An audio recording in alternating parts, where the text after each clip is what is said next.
Kalayat news देखने वाले सभी दर्शकों को राम राम। आप देख रहे हो कलायत न्यूज। तो आज हम मौजूद हैं कलायत के अंदर और एक ऐसा शख्स मिला है हमें जिसे नेशनल अवार्ड से सम्मानित किया गया है।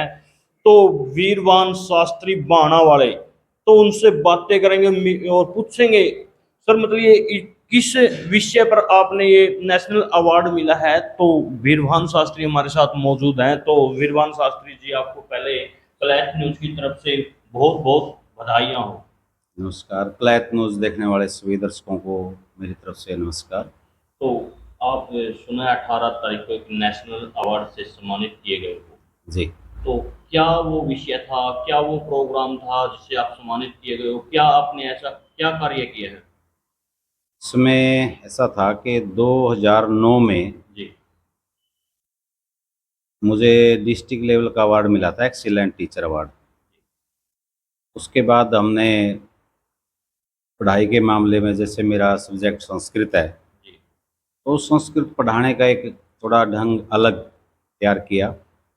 बच्चों को खेल खेल में शिक्षा देना है, सरकार की नीतियों को सही तरीके से लागू करना है। और 1 मई 1998 को मेरी सिलेक्शन हुई थी।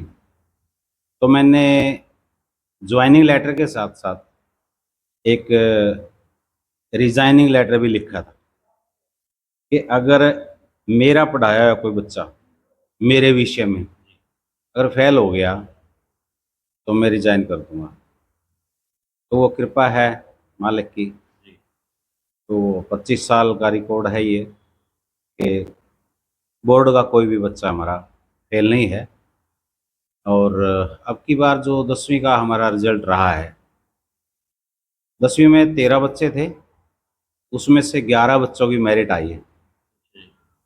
जो मेरिट का जो परसेंट है वो भी 85% से ऊपर है। कई स्कूलों में तो 85% रिजल्ट भी नहीं होते। तो हमने विद्यालय में जैसे सब्जियां उगाना है, बच्चों को खेल खेल में शिक्षा देना है। और सबसे बड़ी बात यह है कि हम ग्रामीण क्षेत्र में, मैं इस टाइम एज ए डीडीओ काम कर रहा हूँ, मुख्याध्यापक के तौर पे। जी। तो हमने वहाँ की मूलभूत सुविधाओं को भी देखा है। जर्जर बिल्डिंग थी, उसको सुधार किया है, उसको पेंट करवाया है। उसके बाद फिर वहाँ पर ये देखा भी, जो नीचे से कच्चा था उसको भी नीचे से सारे को, ग्राउंड को पक्का करवा के, स्टेज नहीं थी, बाथरूम की सुविधा नहीं थी, जो भी सुविधा करनी थी वो तो की है। उसके बाद हमने ये देखा कि बच्चे जो पानी पीते हैं वो या तो बहुत ठंडा होता है या फिर बहुत गर्म होता है। तो विचार आया मन में कि बच्चे पानी जो पी रहे हैं, टीडीएस ज़्यादा है। तो हमने अपना, मेरी जो पे है उसमें से ही हमने बच्चों के लिए कैंपरों की व्यवस्था कर दी। तो सभी बच्चे, हमारे स्कूल के जो बच्चे हैं, सारे के सारे बच्चे जो है ना, कैंपर का पानी पीते हैं, बढ़िया साफ पानी पीते हैं। इनका टीडीएस बहुत ज़्यादा है। तो हमने सोचा कि चलो कोई नहीं, जब स्टाफ कैंपर का पानी पी सकता है तो हमारे बच्चे क्यों नहीं, उसमें कितना क्या लगता है। सरकार बहुत कुछ दे रही है। हमारा प्रयास ये था कि सरकार की जो नीतियां हैं, सरकार की नीतियों को हम कितने अच्छे तरीके से आगे बढ़ा सकते हैं। तो ये छोटी छोटी बातें थी और कोई विशेष प्रयास तो नहीं किया है। तो आप कार्यरत कहाँ पर हो? मैं 1 मई 1998 को मैंने ज्वाइन किया था, मेरे ही गांव में, बाणा ब्राह्मणा। 8 साल मैंने वहाँ लगाए गांव में। उसके बाद मेरी ट्रांसफ़र हो गई थी दबलैन। जी। 11 साल वहाँ लगाई। दबलैन से फिर गांव में आ गए थे, और भाना। भाना में आ गए थे। तो गांव में आके देखा कि ना वो पहले वाला स्टाफ है, ना वो पहले वाले बच्चे हैं। जी। उस दिल लगा नहीं विशेष। तो हमारे अभी तो माननीय जिला शिक्षा अधिकारी रिटायर हुए हैं, और बहुत ही अच्छे नेक इंसान पुनिया साहब, बलजीत जी पुनिया। वो मेरे साथ भी, मेरे मित्र भी रहे हैं और मेरे आदर्श भी रहे हैं। तो उन्होंने कहा कि धनौदा स्कूल में आपने डेपुटेशन पे जाना है। धनौदा स्कूल में भेज दिया था। उसके बाद में एक फुलिया कला है स्कूल, फुलिया कला स्कूल में मेरे को डेप्ट कर दिया गया। और उसके बाद सच्चा खेड़ा में काफ़ी विवादों में रहा है वो स्कूल, तो वहाँ पर मेरे को एज ए इंचार्ज डेप्ट किया था। तो अभी 6 साल से मैं वहीं हूँ। उस दौरान हमारे रोशन लाल जी आए वहाँ पे, तो वो प्रिंसिपल रिटायर हुए हैं।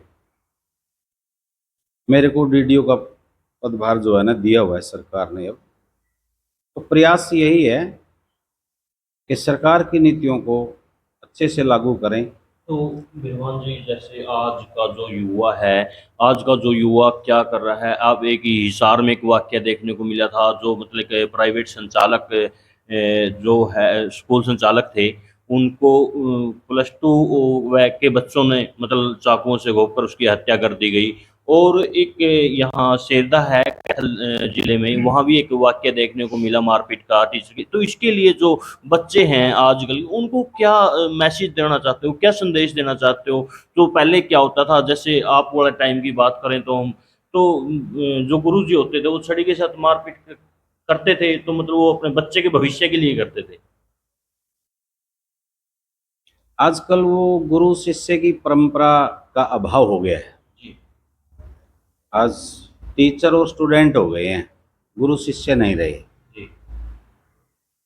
गुरु बनने के लिए बहुत कुछ करना पड़ता है। सबसे पहले तो अगर आप उनके असली में गुरु हो, जी। तो सबसे पहले तो बच्चे को ये जताना होता है कि हम आपके हैं, हम आपके माता पिता के समान हैं, हम आपके गुरु समान हैं। उस हिसाब से उसको अपनापन भी रखना होता है। और स्कूल में प्रवेश करने के बाद भूल जाओ कि हमारे भी बच्चे हैं।